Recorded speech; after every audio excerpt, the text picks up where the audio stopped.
ঝালদায় উল্টো রথের দড়িতে টান দিতে ভক্তদের ভিড়। সোমবার ঝালদা শহরের বহু প্রাচীন উল্টো রথযাত্রা দেখতে ভক্তদের ভিড়। কথিত আছে 8 দিন পূর্বে রথে জগন্নাথ দেব তার মাসির বাড়ি যান। 8 দিন ধরেই বলরাম ও সুভদ্রাকে নিয়ে সেখানেই থাকেন। এরপর দশমী তিথিতে 9 দিনের মাথায় গুন্ডিচা মন্দির থেকে বাড়ি ফেরেন।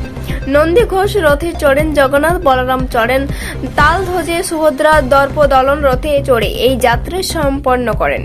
উল্টো পথে রথ আসা এই রথযাত্রা উল্টো রথ নামেই পরিচিত। সেই মতো আজ ঝালদা শহরেও ধুমধামেই পালিত হলো উল্টো রথযাত্রা।